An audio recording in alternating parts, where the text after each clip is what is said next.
I've gotten pretty good at one step from Eden, if I do say so myself. I unlocked the shopkeeper, I got all 4 endings, I got most of the achievements, and I've beaten the game with most of the characters. So I decided to start a series of giving tips on how to play the characters in this game. There's not a lot of information on them online, there's no tips in the game itself, and the wiki only gives a few pointers, and even then some loadouts don't have any tips. So I'm going to review my experience with the characters in hopes of helping other people out. As you could tell by the thumbnail and title, the first character I'm talking about is Selicy, or Slicy as she's known as. Like most characters in the game, Selicy is unlocked by beating her in the 3rd world or beyond, and she has 2 loadouts. Getting the neutral ending with her unlocks her Invade loadout, and seeing the credits with her unlocks the Catgirl outfit. The Catgirl outfit can also be unlocked by getting the Knife to Blue a Gunfight achievement, which is earned by killing Shiso or Gunner with a Slash Fix skill. This tripped me up a bit when I first went for the achievement. It doesn't mean dropping their HP to 1, you actually have to execute one of them with the spell. Selicy's default loadout is called Snow. Her starting spells are Ice Needle, Cold Medicine, Fate Shield, and Zenith. She starts with the Bulwark artifact, and her weapon is called Snowpiercer. She starts with 3 max mana, and like most characters, she has 1000 starting HP. In my opinion, Selicy has one of the strongest starting kits in the game, as there are no wasted slots.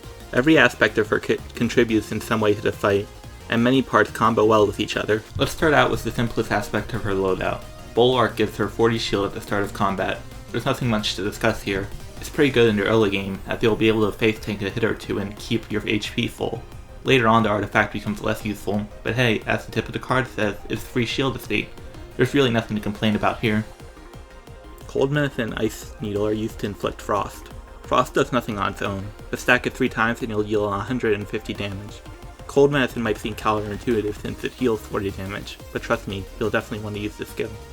Cold Medicine inflicts 2 stacks of Frost right away, while Ice Needle only inflicts 1 stack, but it hits twice, kind of like Boomerang. Fate Shield is a defensive move. It gives you 200 shield and creates a 3-tile long barrier that slowly moves to the opposite side of the screen. However, if the barrier hits anything, you lose 200 shield. Zenith is an AoE attack that deals 150 damage in a 3x3 square. Fate Shield is an okay skill, but Zenith is usually pretty bad. With Selicy, both these skills are super good. The reason for this is because of Selicy's weapon, Snowpiercer. Snowpiercer costs 1 mana to use, and it does 10 damage. That sounds horrible, but the added details really make this weapon shine. First, this weapon does an additional 80 damage per stack of Frost. Since Frost is consumed at the 3rd stack, this means this weapon can deal 170 damage should the target have 2 stacks of the ailment. The second aspect of this weapon is what redeems the other half of their starting loadout. Snowpiercer's attack is a dash attack 4 tiles ahead, where every tile you dash through is also hit. This puts you on the enemy side of the field, which is the perfect place to launch Zenith or Fate Shield. It takes a bit of timing to pull off, but there's nothing too difficult about it. You should be aware, however, that you want to cast Fate Shield after using Snowpiercer, while you need to cast Zenith before using Snowpiercer if you want the AoE to go off on the enemy side of the field. But unless you're going for an achievement, you're not just going to be using your default spells. You can have 2 focuses at a time, so what should Selicy choose? For the first focus, I usually go with Anima to get more Frost-based skills. Some of my favorites include Cold Snap, which applies 1 stack of Frost to all enemies and is almost impossible to dodge, and Frost Barrage, which produces 3 shots in 3 rows that apply 1 Frost each. Pinball version is also amazing, applying 6 stacks of Frost over 6 seconds, but it can only be used once for battle, and as a Calamity spell it's very rare. The only Frost spells I'm not a huge fan of are Ice Hockey, which I find hard to aim with, and Chirokinesis, which has some charge time, but I'll still pick them up if I'm playing Selicy. Keep in mind Anima isn't the only spell family with Frost. Convergence has Amalgam, which in addition to inflicting a stack of Frost also applies Fragile, Root, 40 points of poison, and leaves a flame tile behind. Hearth has Coldstone, which, if cast with a flow stack, also casts the spell Frostbolt at the same time. Of the 2, I definitely prefer Amalgam, although if you're using a flow deck, Coldstone is a great option. Since I advised running Anima, I also recommend picking up some flame spells. I know the irony, but I found the combination to be very effective. Flame is very strong against the final boss of the neutral route, and there are many powerful spells that create flame tiles.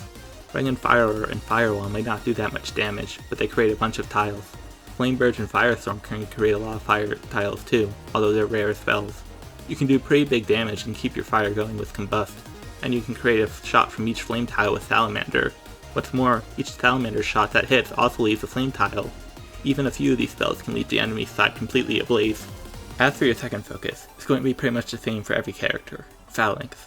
Maybe when you become a Giga Chad the game you can drop Phalanx, but until then you're going to want those shields. Really, most of the spells in that family are amazing and fit on any build, except for Iron Will, Spell Shield, and ironically for this character, Ice Shield. Shield Toss is a bit risky, so I wouldn't recommend it, but under the right conditions it can do some big damage. Once you get your defenses, I say go with either Misery for healing spells, Glimmer for some really powerful offensive spells, or Hearth for if you want some flow.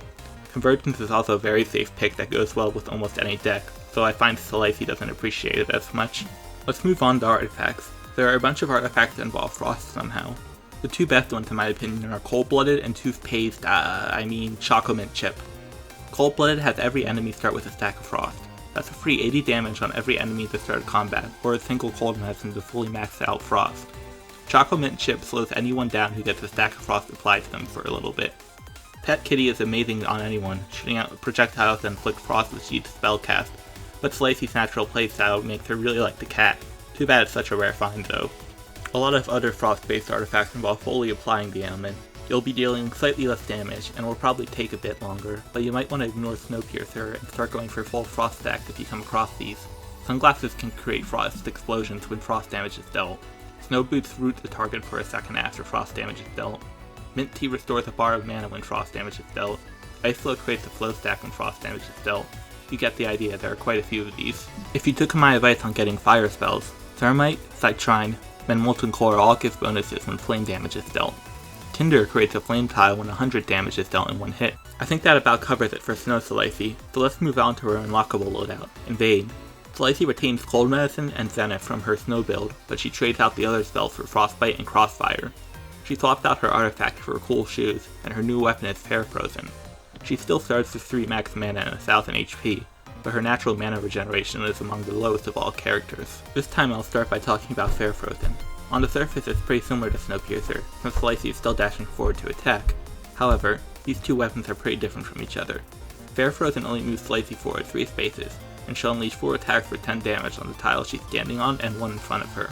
The really big difference is the fact you can freely move around and cast spells during the attack, although you only have half a second to do so. Zenith is going by the same playbook it was before, although now you use Fairfrozen and then Zenith. Crossfire works in a very similar way, where you want to dash onto the enemy side of the field and then unleash it. Crossfire does 150 damage in an X-shaped pattern, and it's much easier to aim from anywhere in the arena. The weak link in her kit is Frostbite. I already find the spell underwhelming, as it's pretty much just the worst cold stack unless you're fragile. Without Snowpiercer though, Selicy doesn't really have the tools to use Frost. Cool Shoes gives you 0.1 mana whenever you move. Since Invade Selicy has pathetic mana regeneration, this is how you'll likely be casting your spells. It's pretty hard to recommend focuses for Invade Selicy, because the spells she wants are all in different families. There's no one family of short-range, heavy-hitting skills. Shotgun is in Hexawam, but it's hard to advise focusing on that since it's pretty much the only Hexawam spell you'll want. Glimmer has a few good skills like Breakout and Circuit, which both attack the tiles around Selicy. I would also recommend focusing on Hearth. Usually the drawback of the strong Hearth skills is that tiles on your side are broken, but with Fairfrozen you can instead break tiles on the enemy side and pull off powerful spells. Your other focus should still be Phalanx, if you were wondering. If it was hard for me to recommend spell focuses, it's even harder for me to recommend artifacts to go after. Not many give a boost to Invade Selicy's particular playstyle. You'll probably want to stock up on mana boosting artifacts, like Mana Veins and Blue Blood. If you're focusing on Hearth, Luna is a good option. Quite a few artifacts boost mana regeneration by quite a bit, but come with some drawback, like removing 1 max mana or some max HP. I almost never go for these, but if you have an excess of what's being taken away, it might not be a bad idea. Other than that, just go for the generally good artifacts, like Double Edge or the ones that seem most useful for your build. I know that if you're new to the game this doesn't sound like helpful advice, but by the time you unlock Invade Selicy, you should get a good feeling as what works for you and what doesn't. And I think that's all to say about Selicy. Like I said in my rambling video, I think she's my second favorite character in the game. I really enjoy her Snow loadout, and while I don't have as much experience with Invade, it seems neat on a conceptual level.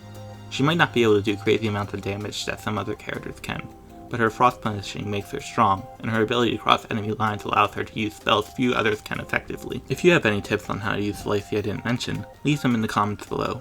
If you enjoyed the video, please hit the like button and consider subscribing. I plan to cover Saffron next, so please stay tuned for that when it comes out.